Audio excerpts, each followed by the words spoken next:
Good evening, folks. I'm Freddie Vasquez. This is Basement Politics Unfiltered. Happy Wednesday. Tonight, I want to talk about flooding.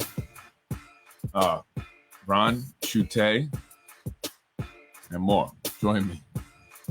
And that cricket.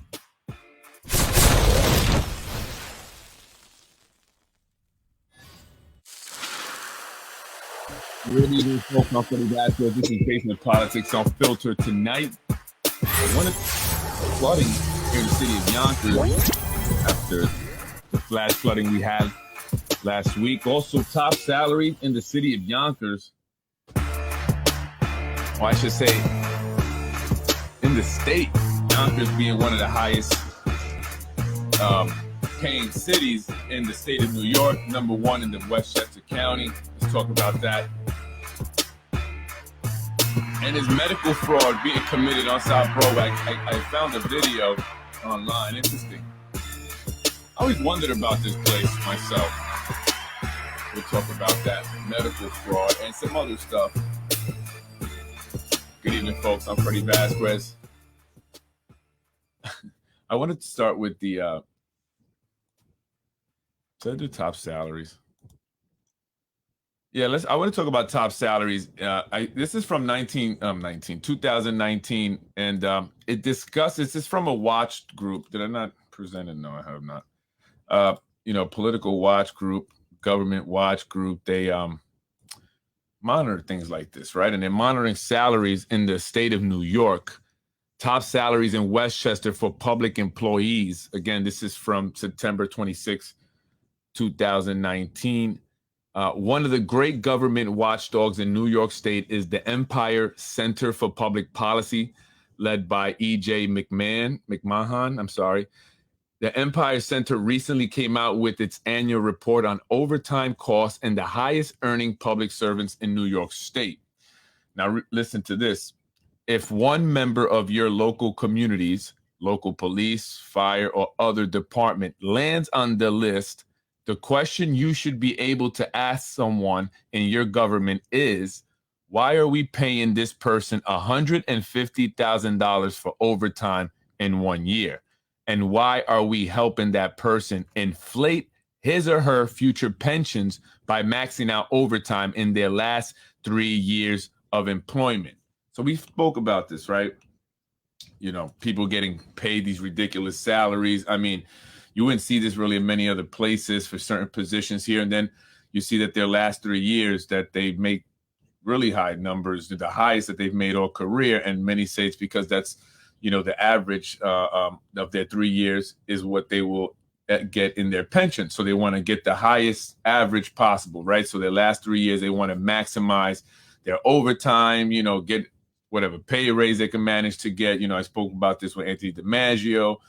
When he's talked about, certain positions being just, positions where you pad your pension, really, I forgot what he called them, but, these positions that certain people get because they're going to make a lot of money toward the end of their career and they're going to retire nicely, right? But what impact does that have on the city of Yonkers and other cities, right? Not just Yonkers, but we're talking about a lot of cities here in the state of New York. The average salaries general employees in New York cities identified by Empire Center included 4 of the top 5 in Westchester, with Yonkers at number 1. On average, city employee makes $82,646. New Rochelle came in second at $72, $10,000 less there, just about. Westchester County had the highest average salary in New York State counties at $85. So Yonkers is the highest in cities. Westchester County being the highest county in salaries, right? Pay a lot here. The 3 of the top 5 police departments in New York State cities with the highest average salary were in Westchester. Yonkers was number 3 at $144,000. Number 3. No, man. At least we're not number 1, right? Right. New Rochelle was number 4. Rye was number 5. Westchester, well, the highest, if you're interested. I don't see where it says the highest there. The Irvington had the highest average village police salary at $180,000, Westchester County Police paid $177,000.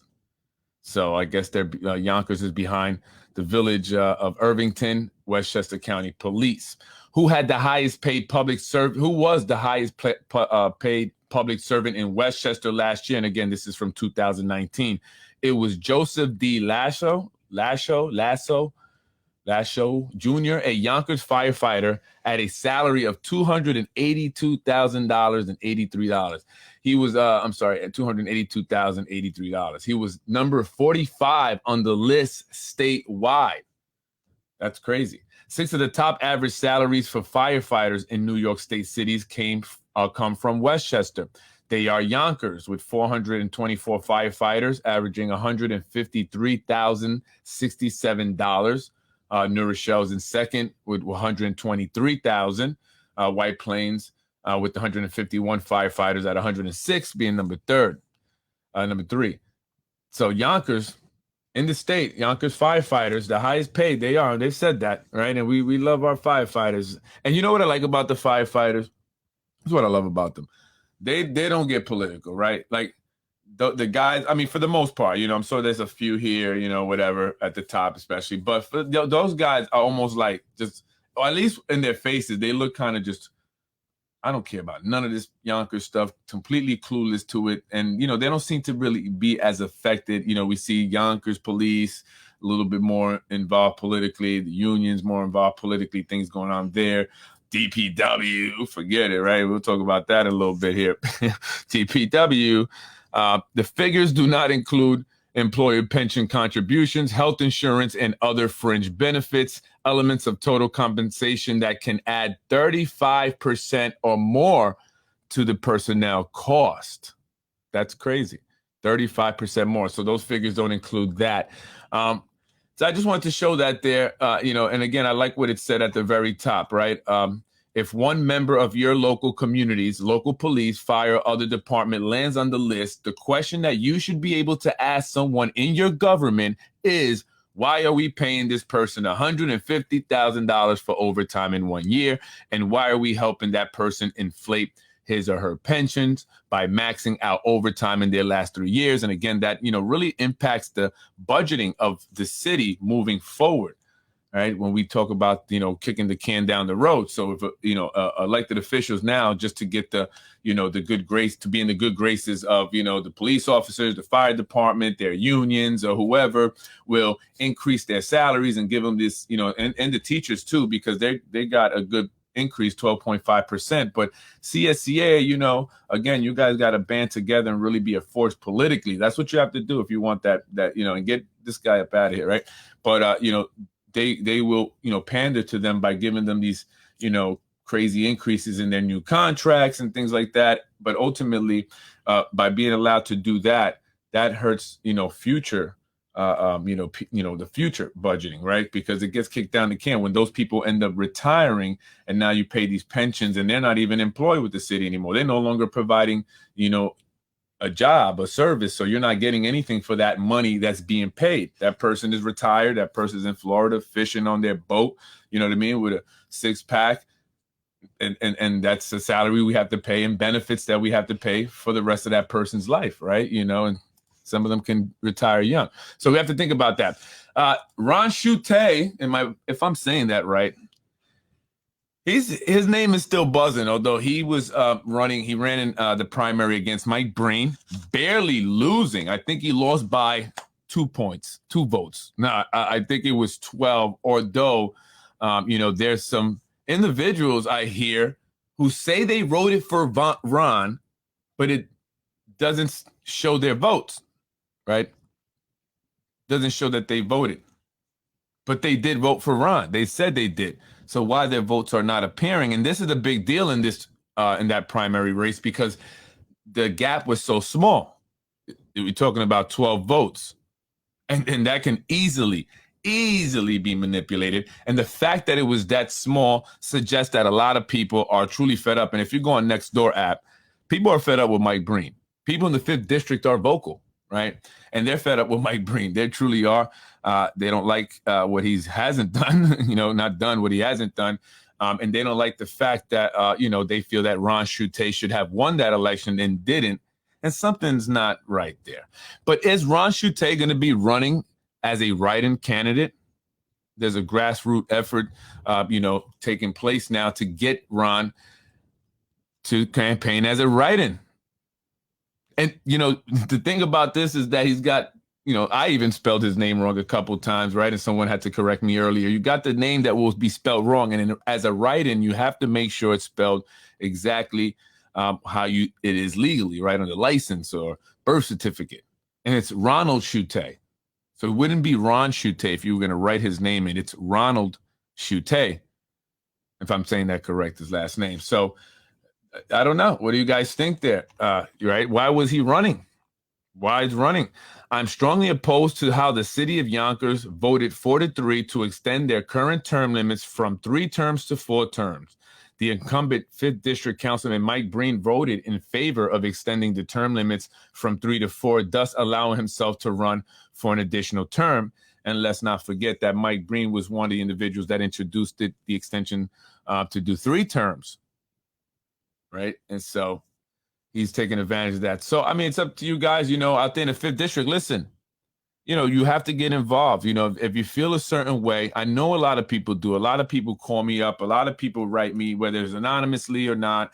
They tell me their frustration. They may not be giving me information necessarily, but they tell me their frustration with things.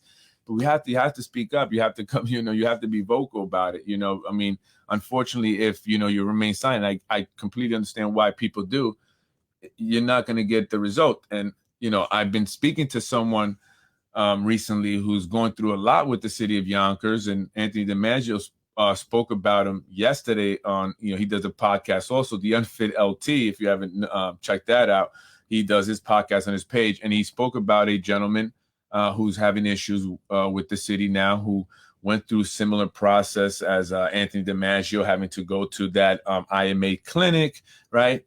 And, I'm telling him, you're telling me these things, right? And I'm not saying I don't believe you, but to me, the best thing to do is come out publicly, speak about it yourself. I mean, it happened to you. There's no more, better person to deliver the message than the person that actually experienced it and has all the documentation, audio recordings to prove what he is saying, right? So you have to come out and speak out publicly. And that's why I do basement politics, because you can't do it from the shadows.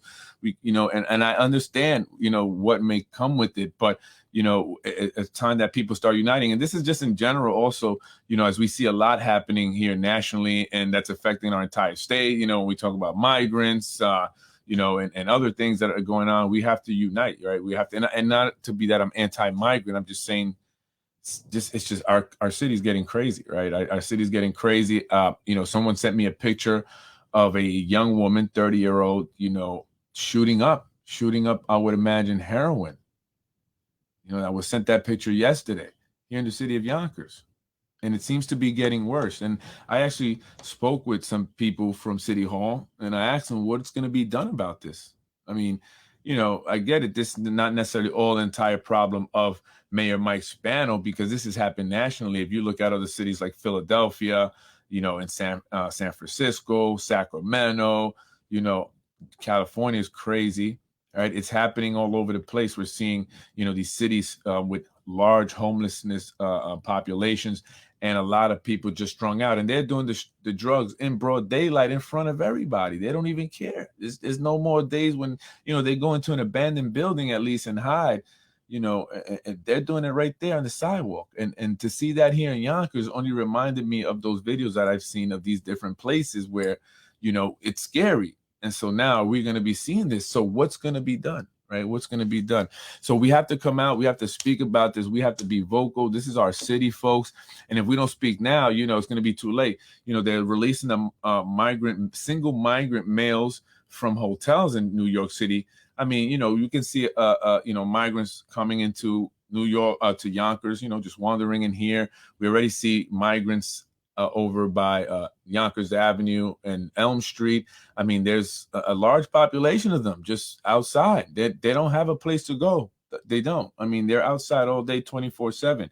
You know, and they even sleep out there, right? You'll see them sleeping, you know, out there with their heads in their laps. You know, so what are we going to do? Are we just going to allow that to continue to happen? And you know, or I mean, are these buildings going to move them away? I mean, once all the development is up, is that going to be the magic fix? We won't see that anymore. You know, I don't know what's happening, but there's a lot of things we have to deal with here in the city of Yonkers. One of them is flooding. A lot of people are upset about this because this isn't new. This is not the first time. This is not the second time. This is not the third time. And in fact, this has been happening since I was a little boy, right? My mother's car also got flooded in the parking lot of what used to be Caldors. It's now Kohl's. There's a dip there. And in fact, Friday when we had this flash flooding, was it Friday or was it Thursday? We had this flash flooding. There were cars that were stuck in that very parking lot. Cars that were lost in that very parking lot that my mother herself lost her 1987 Plymouth Horizon. So this was a long time ago. And what has been done? Not a damn thing. Obviously, people still losing their cars over there in that same parking lot and elsewhere. This is the Sawmill Parkway. Mayor Mike Spano Tuesday called on the U.S. government to issue a state of emergency as the result of the heavy rains and flooding from the September 29th storm that devastated New York City and the Hudson Valley. Granted, Yonkers was not the only place, but we sustained probably some of the most, you know, damaging, you know, floods here. By issuing a state of emergency, the federal government is able to release funding to the state, which can be used to assist local communities affected by the storm. Friday's storm resulted in flash flooding, travel disruption, and damage in many of our low-lying areas and neighborhoods, Spano said. The declaration by the federal government can provide the tools necessary to quickly and safely recover from the effects of the storm. I ask our federal representatives to be our voices in Washington and let our residents and businesses know we have their backs. What do you guys think? Was a good job done there in terms of the flooding? I think maybe that's why they're collecting all that debris for free. Maybe that's because the state is paying for it, you know? So that's why they're doing it. They're getting this money. They got to do something, right? Anyway, some people were very critical, including Ron Schutte, actually on Nextdoor app. And he was talking about some levees near the Crestwood area. And I'm not too familiar with this, but they were damaged during Hurricane Ida, but were not repaired properly. And that resulted in even, you know, more flooding, you know, that I guess it could have been not as bad. Have these levees been properly built? I don't know. I'm not sure too much about him. He's referring to the Crestwood area. So if you know anything about that. And is there medical fraud going on here in the city of Yonkers on South Broadway? You guys know about this? I just found out. I don't know if this is true or not. This is what this is an illegal smell. So I want to make sure that you know, it's not me that's alleging this. Okay? This is what someone on this website, corruptionbuzz.com. This is corruptionbuzz.com. This was actually posted today, I believe. It says 10/4. 10/4. It was 10/4/2023.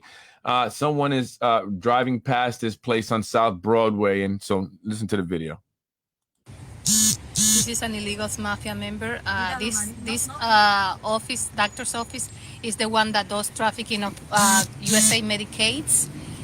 They steal the Medicaids from the elderly recipients and sell them to illegals and take care of illegals medically and charge them to the citizens Medicaid.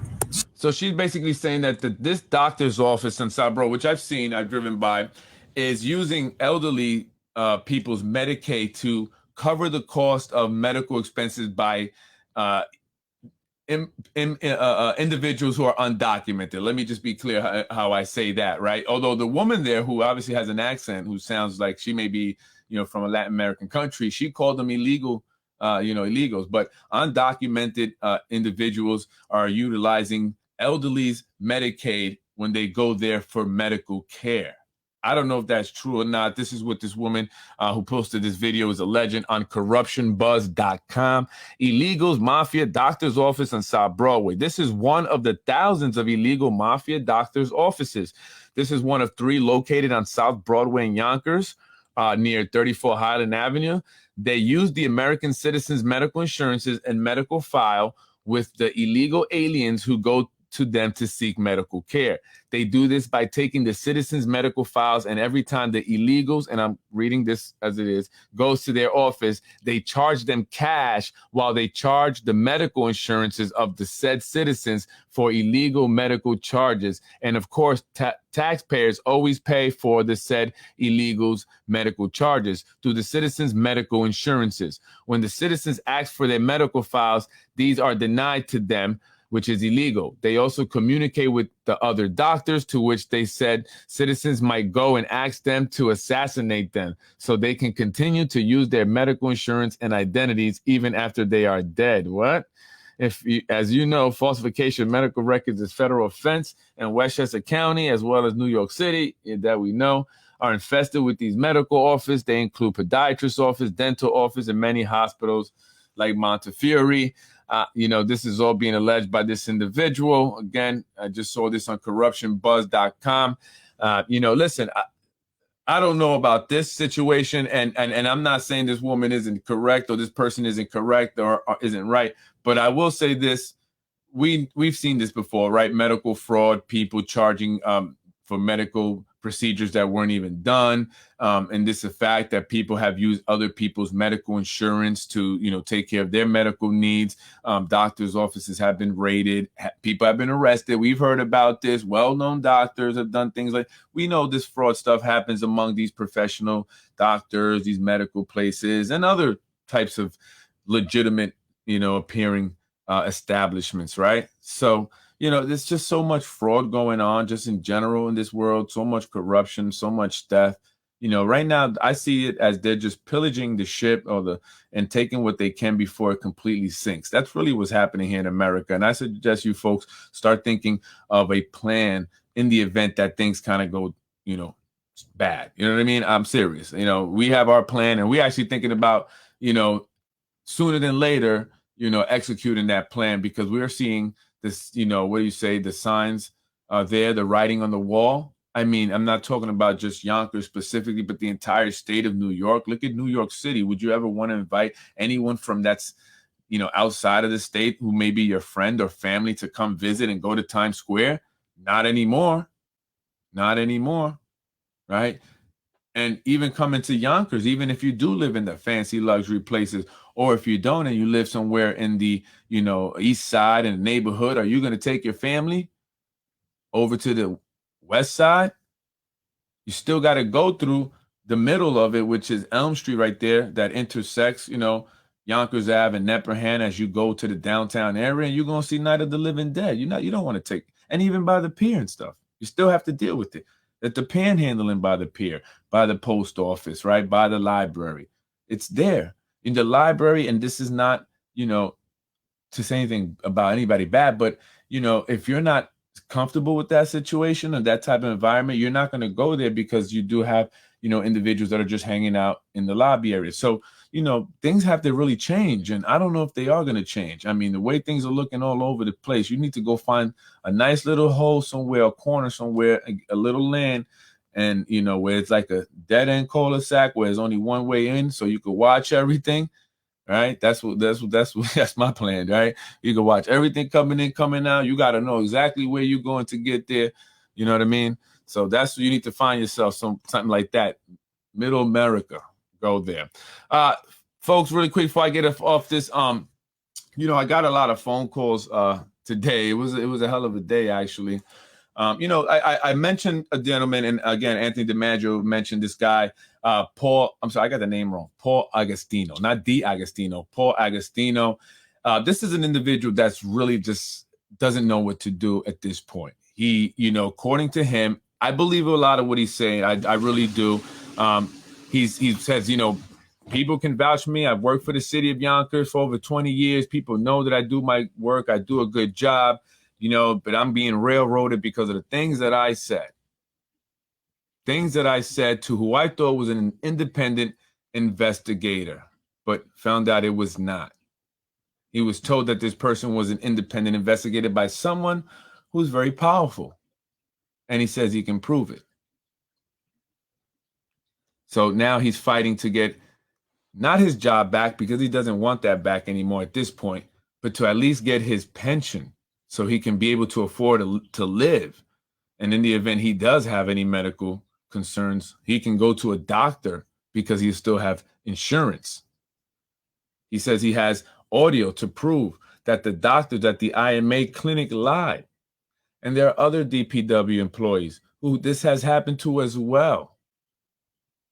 One of them was able to get his job back after Paul Agostino, went to someone who's very powerful within DPW and told him that this individual was suicidal. And this is according to Paul. And as a result, they brought him back. But bringing him back meant he would have to turn his back on Paul, who helped him get his job back. You follow? The individual who supposedly Paul helped out is saying this is not true. He actually reached out to me through a third party, and he wants to tell his side. Everyone's welcome to tell their side. But at the end of the day, for me, I don't want to really tell the gossip. I don't really want to tell the rumor that was spread that started this. I don't want to really speak about the individuals who started the rumor and the things that are going on in their lives. Things that maybe they shouldn't have gotten, but they did for whatever reason. I don't want to do that. Really, what I would like to see is that gentleman get some pension, some income, cut ties. He's ready to go away. He doesn't want to talk, but he's going to come out publicly. And I told him either you do that, right? Or, you're going to probably be waiting forever unless something can be worked out, which I hope is the case. Too many people here are involved in this. Too many names have been thrown in. People were emailing me as well, anonymously, throwing other people in it. People who are well-known. People who are related to well-known people. And rather than me come on here and just repeat what was sent to me in an email, because I'm really trying. This is to those who I've spoken to about this.